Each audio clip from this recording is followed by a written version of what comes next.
அவங்க வர்றதுக்கும் இவர் இப்படி போறதுக்கும் அது எப்படி ஒரு மனுஷங்க வராங்க, அவங்க எதுக்காக வந்திருக்கிறாங்க என்னன்றதை எதையும் கேட்டுக்காம அவங்க நம்ம காரை நோக்கி தான் வராங்க அப்படின்னா அந்த காரை நிறுத்தணும் அப்படின்ற ஒரு அடிப்படை அறிவு கூடவா இல்லை? நான் தலைவிரி கோலத்தோட அழுத கோலத்தோட வந்துட்டு இருக்கிறேன், என்னுடைய கணவன் இறந்துட்டான் அப்படின்ற செய்தியை தெரிஞ்சுக்கிட்டு நான் தெருவில் சாலைகளில் இந்த மாதிரி நடந்து வர்றதை பார்த்து ஒருத்தர் கூட என்னம்மா ஆச்சுன்னு கேட்கலையே. அப்படி ஒரு ஊர் தாவேகாவினுடைய நிர்வாகிகள், தாவேகாவினுடைய தொண்டர்கள், அதில் தான் இந்த அம்மா போய் இருந்து இப்படி ஒரு நியாயம் கேட்குறாங்க. அப்படி நியாயம் கேட்கும் பொழுது சுத்தமாக நான் அதை பற்றியே கவலைப்பட மாட்டேன், நான் அப்படியே காரை எடுத்துட்டு ஓட்டுகளை அறுவடை செய்வதற்காக எந்த எல்லைக்கு வேணாலும் நான் போவேன், எந்த இடத்துக்கு வேணாலும் நான் இறங்கி போய் வேலை பார்ப்பேன் அப்படின்றது தான் இது வந்து நமக்கு உணர்த்துகிறது.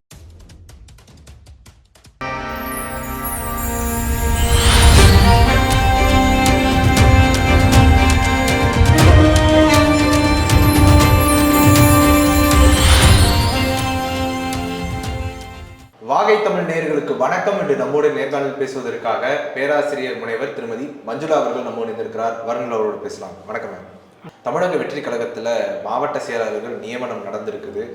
ஆனால் இதில் என்ன ஒரு சிக்கல் அப்படின்னா, மாவட்ட செயலாளர்களில் ரொம்ப காலமாக உழைத்த திருமதி அஜிதா அவர்களை வந்து நியமிக்கவே இல்லை அப்படின்னு சொல்லி அவங்களுடைய ஆதரவாளர்களோடு சென்று அவங்க விஜயோட காரை மதிச்சிருக்கிறாங்க.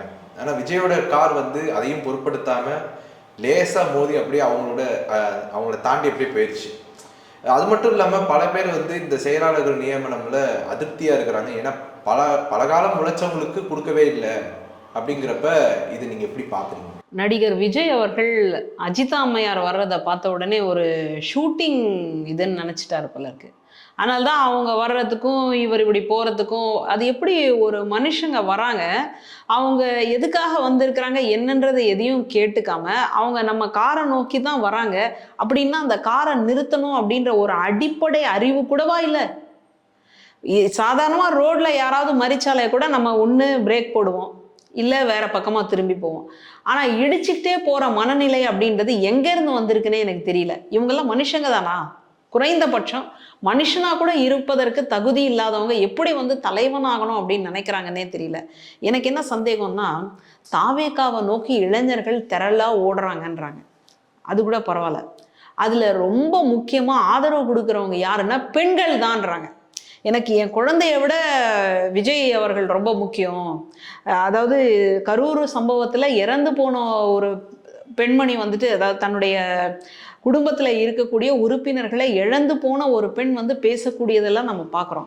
அப்போது பெண்கள் இந்த அளவுக்கு ஒரு நபரை நம்பி ஒரு கட்சிக்குள்ளே வந்தால் அந்த பெண்களை இப்படி தான் நடத்துவீங்களா? அப்போ பெண்களுக்கு எங்கேயுமே வந்து ஒரு முன்னுரிமை, ஒரு இது கொடுக்கறது, ஒரு பதவி கொடுக்கறது அப்படின்றது கிடையவே கிடையாதா? அதுலேயும் அந்த அம்மா நேற்று கட்சியில் சேர்ந்துட்டு இன்னைக்கு வந்து எனக்கு பதவி கொடுங்க அப்படின்னு கேட்கல.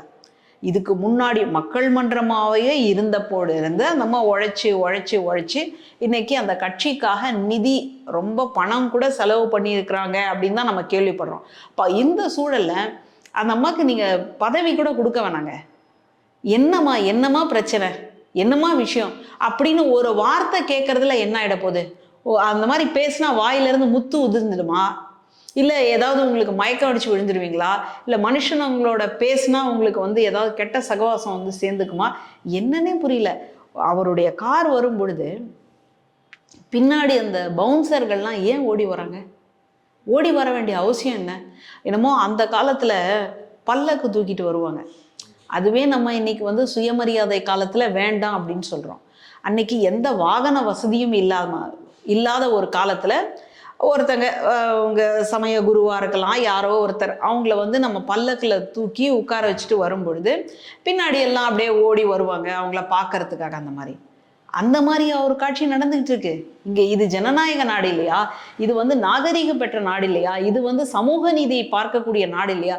இங்கே வந்து ஒருத்தர் காரில் போகும்பொழுது அவர் பின்னாடி ஓடி வர்றதுன்றது என்ன மாதிரியான மனநிலை அப்படின்றது எனக்கு தெரியல. அதை உள்ளூர அந்த தலைவர் ரசிக்காட்டி அவங்க அந்த மாதிரி பின்னாடி ஓடி வர முடியுமா? அப்படி ஓடி வராங்கன்னா ஏன்பா விடுங்க. அதான் கிளம்பியாச்சு இல்லையா, பார்த்துக்கலாம் அப்படின்னு கூட சொல்றதுக்கு அவருக்கு வாய் வரல. இன்னொன்று, ஒரு பெண்மணி அந்த அளவுக்கு வந்து ஒரு காரை மறிக்கிறாங்க அப்படின்னு சொன்னா அப்படியே நடந்துட முடியுமா? அவங்க அதுக்கு முன்னாடி எவ்வளோ அந்த காயம் பட்டிருக்காங்க, எவ்வளோ வலி இருக்கு, எவ்வளோ வேதனை இருக்கு. அந்த தூத்துக்குடியில மாவட்ட செயலாளராக வேணும், அந்த இடத்துல வந்து நியமிக்கப்படாமல் இருக்கிறதுனால தான் அந்த கேட்குறாங்க. அப்போ அதை பற்றியே நான் எதை பற்றியுமே வந்து கவலைப்பட மாட்டேன். கரூர் சம்பவத்தில் கூட பார்த்தீங்கன்னா, அவர் பஸ்ஸு வந்துட்டு இருக்கு, அதுக்கு பக்கத்தில் ஒட்டினா மாதிரி 2 வீலரில் இளைஞர்கள் வந்துட்டு இருந்தாங்க. அவங்க இடிச்சிட்டாங்க. அந்த பஸ் வந்து இடிச்சிருச்சு, இல்லை அவங்க வந்து இடிச்சுக்கிட்டாங்க, எப்படியோ அவங்க விழுந்துட்டாங்க. என்ன ஆச்சுன்னே தெரியல. இது வரைக்கும் அவங்களுக்கு என்ன ஆச்சு, அவங்க இருக்கிறாங்களா இல்லையா, அவங்க யாரு, எங்கேருந்து கிளம்பி வந்தாங்க, இதை பற்றி எந்த செய்தியுமே எந்த தகவலுமே நமக்கு இல்லை. இப்படி தான் நடந்துகிட்டு இருக்கு. அங்கே கரூரில் இப்படி நடந்துருச்சுன்னா, இங்கே பனையூரில் வீட்டுக்கு முன்னாடியே இந்த மாதிரி நடக்குதுன்னா இது எப்படிங்க புரிஞ்சுக்கிறது? அப்போது பெண்கள்லாம் வந்துட்டு அரசியல் பக்கம் வரக்கூடாதா? அரசியல் பக்கம் வந்தால் அவர்களுக்கு வந்து ஒரு தகுதியான பொறுப்புகளையும் பதவிகளையும் கொடுக்க மாட்டீங்களா? பேசுறது மட்டும் நாங்கள் வந்து இப்படி பண்ணுவோம், அப்படி பண்ணுவோம், நாங்கள் வந்து பெண்கள் பாதுகாப்பை உறுதி செய்வோம், பெண்களுக்காகத்தான் இந்த மாதிரி இருக்குது. அதுலேயும் அவங்க கட்சிக்குள்ளே இருக்கக்கூடிய பெண்களே இலவச திட்டங்களை கொச்சையாக பேசுவதையெல்லாம் பார்க்குறோம். இப்படி இருக்கக்கூடிய சூழலில் குறைந்தபட்சம் உங்களுடைய பெண்களையாவது, உங்களுடைய கட்சியை சார்ந்த பெண்களுக்காவது ஒரு உயர்ந்த மதிப்பும் ஒரு உயர்ந்த பதவியும் கொடுத்தால் என்ன கேடுன்னு கேட்குறேன் நான். இல்ல அவங்கள விட யாராவது செயல்பாட்டுல கொஞ்சம் ரொம்ப ஒரு முன்னேற நிலைமையில இல்ல முன்னேற்ற நிலைமையில யாராவது இருக்கிறாங்கன்னா அவங்களை யாராவது கூட நியமிச்சிருக்கிறாங்களா? நியமிக்கலாம். நமக்கு அதுல வந்து மாற்று கருத்தே இல்லை. ஒரு கட்சி அந்த தலைவருக்கும் அந்த தொண்டர்களுக்கும் உரிமைப்பட்டது, அதுல நம்ம வந்து தலையிட விரும்பல. ஆனால் இந்த பிரச்சனை இன்னைக்கு ஊடகத்துக்குள்ள வந்தாச்சு, இன்னைக்கு சமூக வெளிகளில் வந்தாச்சு. இப்போ சமூக வெளிகளில் வரும்பொழுது அதற்கு நாம கேட்கக்கூடிய கேள்விக்கு பதில் சொல்ல வேண்டிய பொறுப்பு அந்த கட்சியை சார்ந்தவர்களுக்கும் அந்த கட்சியினுடைய தலைவருக்கும் நிச்சயமாக உண்டு. அதைத்தான் நம்ம கேட்குறோம். இப்போ நம்ம கூட என்ன சொல்றோம்னா, உடனடியாக அந்த பொறுப்பை தூக்கி அஜிதா அம்மையாருக்கு கொடுங்கன்னு சொல்லலை. ஏன் அந்த அம்மாவா என்னன்னு கூட கேட்கலையே. இதில் சிலப்பதிகாரத்தில் ரொம்ப முக்கியமான குற்றச்சாட்டு என்னன்னா, கண்ணகி சொல்றது, நான் தலைவிரி கோலத்தோட அழுத கோலத்தோட வந்துட்டு இருக்கிறேன், என்னுடைய கணவன் இறந்துட்டான் அப்படின்ற செய்தியை தெரிஞ்சுக்கிட்டு நான் தெருவில் சாலைகளில் இந்த மாதிரி நடந்து வர்றதை பார்த்து ஒருத்தர் கூட என்னம்மா ஆச்சுன்னு கேட்கலையே. அப்படி ஒரு ஊர் தேவையான்றாங்க. ஒரு அரைச்சீட்டு இல்லையே, ஒரு நல்லவன் கூட இல்லையா, ஒரு நியாயஸ்தான் இல்லையா, எனக்கு நியாயம் சொல்றதுக்கு யாருமே இல்லையா அப்படின்னு கேட்டுட்டு வராங்க. அந்த மாதிரி தான் இங்கே இந்த அம்மா என்ன பண்றாங்கன்னா, அதே கட்சி தாவேகாவினுடைய நிர்வாகிகள், தாவேகாவினுடைய தொண்டர்கள், அதில் தான் இந்த அம்மா போய் இருந்து இப்படி ஒரு நியாயம் கேட்குறாங்க. அப்படி நியாயம் கேட்கும் பொழுது சுத்தமாக நான் அதை பற்றியே கவலைப்பட மாட்டேன், நான் அப்படியே காரை எடுத்துகிட்டு ஓட்டுவேன் அப்படின்னு சொன்னால் இது என்ன மனநிலை? அந்த அம்மா ஒரு பெண் இல்லையா? ஒரு பெண்ணை வந்துட்டு இன்னொரு ஆண்கள் குண்டு கட்டா தூக்க வேண்டிய அந்த அம்மாவை தவிர்க்க வேண்டிய அவசியம் என்ன? அந்த அம்மாவுக்குன்னு ஒரு மதிப்பு மரியாதை இருக்கு இல்லையா? அவங்கள நீங்கள் வந்துட்டு அவங்களுடைய அனுமதி இல்லாமல் நீங்கள் தொடலாமா? எவ்வளோ பெரிய தவறு இல்லை? இதை பற்றியெல்லாம் எதுவுமே அந்த தலைவருக்கு அக்கறை இல்லையா? அப்புறம் எப்படி வந்து அவர் பெண்களை பார்த்து ஓட்டு கேட்பார் எனக்கு தெரியல, பெண்களை பார்த்து எப்படி அவர் பேசுவார் எனக்கு தெரியல. 26 தேர்தலில் என்ன மாதிரியான வாக்குகள் விழும் அப்படின்றத நம்ம இன்னைக்கே பார்த்துட்டோம். அப்போது அந்த கட்சியில் இன்னும் அது முளைச்சி 3 இலை விடலைன்னுவாங்க, அந்த மாதிரி இருக்குது. அந்த கட்சி வந்துட்டு அதிகாரமாக, அதாவது மாநில அளவில் அதிகாரம் பெற்றிருக்கான்னா இல்லை. கட்சிக்கான ஓட்டு வங்கி எவ்வளோங்க அப்படின்னு கேட்டால் ஒருத்தன் 80ன்றான், சொல்கிறது தான் சொல்கிறேன், 100ன்னு சொல்லப்பா அப்படின்னே நமக்கு தோணுது. கூட அதிகப்படியான வாக்குகள் பெறதுக்கான வாய்ப்பு இருக்கு, அதுதான் வந்துடுச்சுன்னே வேற சொல்றாங்க. அப்படி இருக்கும் பொழுது அந்த வாக்கு சதவீதமும் நமக்கு தெரியவில்லை. சரி, இந்த தலைவர், தாவேகாவினுடைய தலைவர் கூட்டணியில நின்னா வெற்றி பெறுவாரா, தனிச்சு நின்னா வெற்றி பெறுவாரான்னு கேட்டா ரெண்டுமே தெரியாது. வெற்றி பெறுவதற்கு வாய்ப்பே இல்லை. கூட்டணியில நின்னாலும் அதே கதி தான், தனிச்சு நின்னாலும் அதே கதி தான். ஆனா கூட்டணிக்குன்னு போனா எந்த கூட்டணியில போவார் தெரியாதுங்க. இந்த எதுக்குமே தெரியாது தெரியாது தெரியாதுன்னு சொல்லிட்டு இப்படி ஒரு செயல்பாட்டை அந்த பெண்ணுக்கு வந்துட்டு குறைந்தபட்சம் என்னன்னு கூட விசாரிக்காம இருக்கிறீங்க அப்படின்னா உங்களெல்லாம் எங்க கொண்டு போய் சேர்க்கறது? நீங்க உங்களை பதவியெல்லாம் கொடுக்க சொல்லல, குறைந்தபட்சம் என்னன்னு விசாரிக்காவது செய்யலாமே அப்படின்றது தான் நம்ம மறுபடியும் வலியுறுத்துறோம். இப்ப அவங்களுக்கு தெரியாதுன்னு அவங்க சொல்லலாங்க. உங்களுக்கு பிறகு புது புது நபர்களோ அல்லது புது புது கட்சியிலிருந்தோ வர்றதுக்கான வாய்ப்பு இருக்குன்னு கூட சொல்றாங்க இல்லைங்களா? அப்ப நம்ம அதையும் அங்கீகரிக்கலாம் இல்லைங்களா? அப்போ இன்னொருத்தர் தேடி வருவாங்க, அவங்களுக்கு ஆட்சியில பங்கு, அதிகாரத்துல பங்கெல்லாம் நீங்க குடிக்கிறீங்க இல்லையா? தாராள மனம் கொண்டவர் இல்லையா? உங்க கட்சிக்குள்ள இருக்கக்கூடிய அந்த ஒரு நபருக்கு நீங்க ஏன் துரோகம் பண்ணியிருக்கீங்க? அவங்களும் மனுஷங்க தானே. அவங்கள எப்படி நடத்தணும்? நீங்க பொறுப்பு இல்லைன்னு சொன்னா கூட அதை சொல்லக்கூடிய முறைன்னு ஒன்று இருக்கு. இப்போ எப்படி வந்து நம்ம பேசுவோம்? இப்போ குழந்தைங்க வந்து அடம் பிடிக்குது அப்படின்னு சொன்னா அதுக்கு கூட நம்ம எவ்வளோ அன்பா ஆதரவா சொல்லி கொடுக்குறோம். அப்படிதானே வந்து சொல்லி கொடுக்கணும். இப்போ அந்த அம்மா அங்க வந்து தன்னுடைய கட்சியாச்சே, தனக்கு தெரிந்த நபர்களாச்சே அப்படின்னு தைரியமா தானே அங்க வந்திருக்கு. அப்படி வந்த நபரை யாரோ மூணாவது ஆளை வந்து தூக்கி போடுற மாதிரி, யாரோ வன்முறையாளர்களை தூக்கி போடுற மாதிரி பவுன்சர்களை வச்சு அப்புறப்படுத்துவது என்பது எவ்வளவு பெரிய மோசமான செயல்பாடு. அப்புறம் நீங்க எப்படி வந்து பெண்களுக்கு பாதுகாவலர்கள்னு எப்படி பேசுறீங்க? அந்த வாய் பேசும்போது அதுக்கு கூச்சமா இருக்காதா? அதுக்கு மான ரோஷமே கிடையாதா? எப்படி பெண்களுக்கு பாதுகாப்பானவர்கள்னு பேசிட்டு கடைசியில அவங்க கட்சியில இருக்கக்கூடிய பெண்களுக்கே அவங்கள தூக்கி வீசுற மாதிரியான சூழல் இருக்கு அப்படின்னா இதை எப்படி புரிஞ்சுக்கிறதுனே தெரியல. இதுக்கப்புறம் நீங்க வந்து இன்னும் பதவிகளை, இன்னும் பொறுப்புகளை வந்து நியமிக்கலாம், மாற்று கருத்தில்லை. ஆனால் அதை சொல்லக்கூடிய ஒரு முறைன்னு இருக்கு. ஏன் அந்த அம்மாவால அந்த தாவேகாவினுடைய தலைவரை சந்திக்க இயலவில்லை? பதில் சொல்லுங்க. ஏன் அந்த அம்மா காரை மறைத்தது? காரை மறைக்க வேண்டிய அவசியம் என்ன? அந்த அம்மா சென்னையில தான் இருக்கா? இல்லை. அப்புறம் ஏன் அந்த அம்மா சென்னையில வந்து எங்களுடைய தலைவரை பார்க்கணும் அப்படின்னு படியா கிடக்குது? படியா கிடந்த அந்த அம்மாவுக்கே காரை மறிக்காம ஒரு உள்ள வந்து இந்த மாதிரி தலைவர் சந்திக்கணும் அப்படின்னா சந்திக்க விட மாட்டாங்களா? தூரத்திலேயே அந்த அம்மாவை நிறுத்திட்டாங்க. தூரத்திலேயே வீட்டுக்கு வர்றதுக்காக தலைவரை பார்க்கணும் அப்படின்னு சொல்லி வரும்பொழுது அந்த தூரத்திலேயே அந்த அம்மா வழி மறிச்சு நிறுத்திட்டாங்க. அதனால அந்த அம்மா வந்து யோசிக்குது, சரி நான் போக மாட்டேன், நான் இங்கே நின்று பார்க்குறேன்னு. அதுக்காக தான் அந்த அம்மா வைராக்கியமா நிற்குது. அப்படி வைராக்கியமா நிற்கும் பொழுதுதான் தலைவருடைய கார் வருது. கார் வந்த உடனே தலைவனாச்சே, சில நேரம் அம்மனே வரம் கொடுத்துடும், பூசாரி தடுத்துடும் அப்படின்னு சொல்லுவோம் இல்லையா? அம்மனே வரம் கொடுத்தாலும் பூசாரி தடுக்குதேடான்னு. அதனால பூசாரியா இருக்கிறாங்க இவங்க. நம்ம நேரம் அம்மனே வரட்டும், நம்ம நேரடியாக மனு கொடுக்கலாம் அப்படின்னு கையில மனுவோட காத்துக்கிட்டு இருக்குது அந்த அம்மா. அந்த அம்மா வர்ற நேரத்துல அப்பவும் இவங்க வந்து பார்க்கறதுக்கு அனுமதிக்காத காரணத்தால தான் சார்னு சொல்லி அந்த அம்மா அந்த மனுவை கொடுக்கணும் அப்படின்னு சொல்லி சொல்லுது. அப்பாவது ஐயோ என்னமோ சொல்ல வருதே அந்த அம்மா, என்னன்னு பார்ப்போம். அவங்க என்ன கத்தி வச்சிருக்காங்களா, துப்பாக்கி வச்சிருக்கிறாங்களா, இல்லை அடியாட்களோட வந்திருக்காங்களா? யாருமே இல்லை. அப்படி இருக்கிற பட்சத்துல ஒரு பெண் என்ன காரணத்துக்காகவும் வந்திருக்காங்களே, ஒருவேளை ஏதோ மனு கொடுக்கறதுக்கு வந்திருக்காங்க, அந்த விருப்ப மனு என்னன்னாவது நம்ம பார்க்கலாமே அப்படின்ற சிந்தனையே இல்லாம ஒருத்தர் இருக்காருன்னா அவர் எப்படிங்க தலைவனாக இருக்க முடியும்? எனக்கு புரியல. அப்புறம் இந்த நபரை எப்படி வந்து இந்த சமூகம் கொண்டாடும்? எப்படி இளைஞர்கள் இவரை நோக்கி போவாங்க?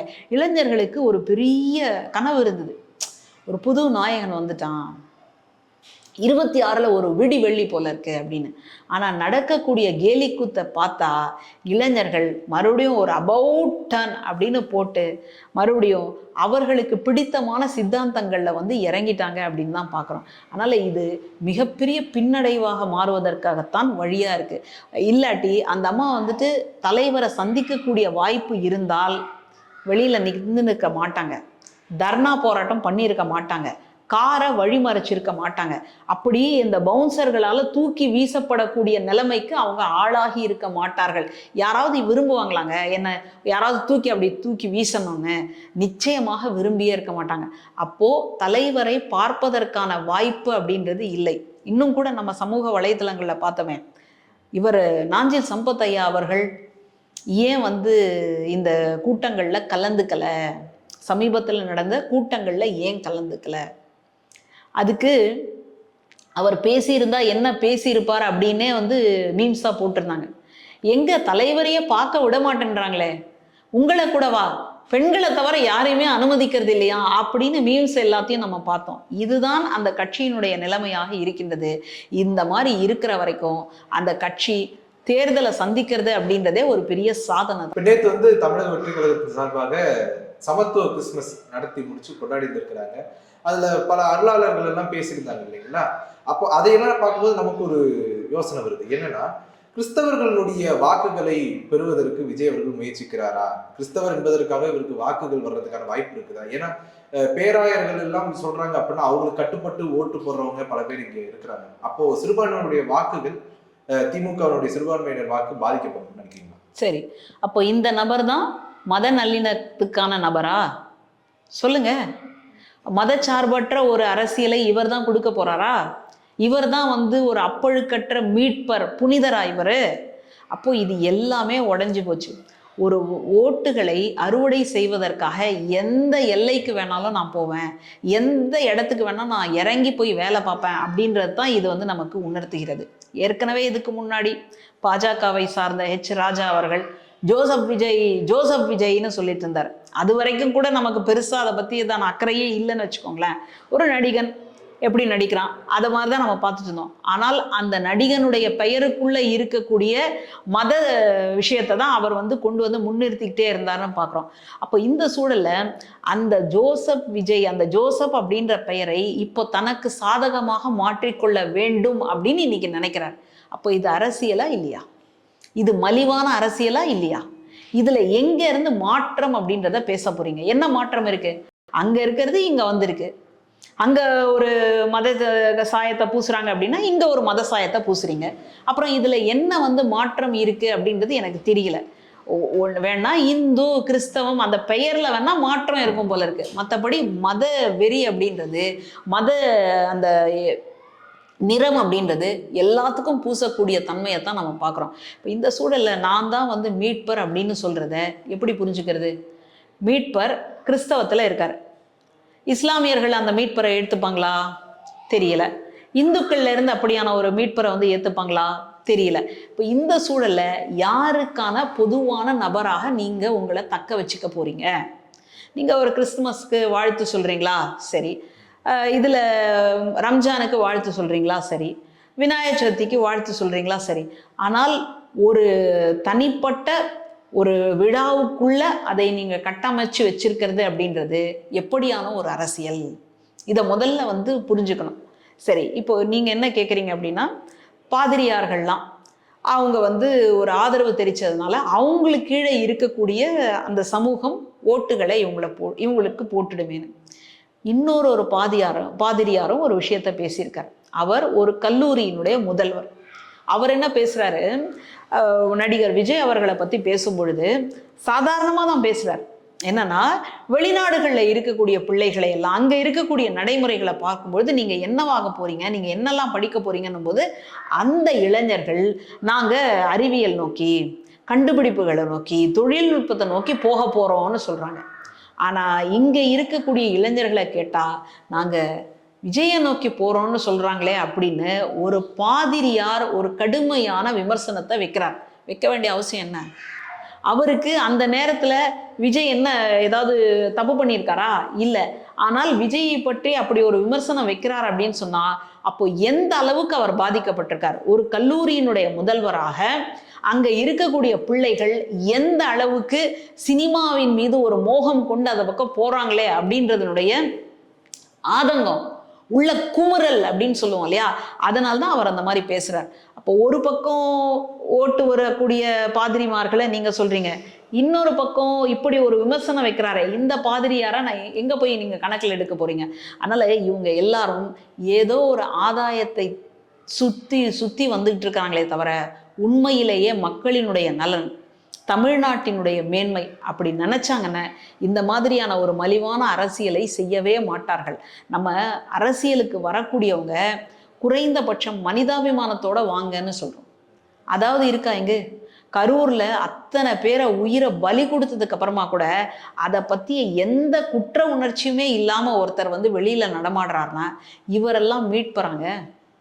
உயிரை காப்பாற்றுறவன் மீட்பறா, உயிரை பலி கொடுக்குறவன் மீட்பறா? உயிரை பலி கொடுத்துட்டு நான் தான் மீட்பர் அப்படின்னு சொல்றது எப்படி இருக்குன்னா, சில இடங்கள்ல பேர் வச்சிருப்பான் என்னன்னா அறிவில் ஆதவன் அப்படின்னு. ஆனா உண்மையிலேயே அவனுக்கு என்னவா இருக்கும்னா அறிவில்லாதவனா இருப்பான். ஆனால் அவன் பேர் என்ன வச்சிருப்பான்னா அறிவில்லாதவன். அந்த மாதிரி தான் இருக்கு இந்த கதை. அதனால ஆதவன் அறிவில்லாதவன், அதுதான் உண்மை.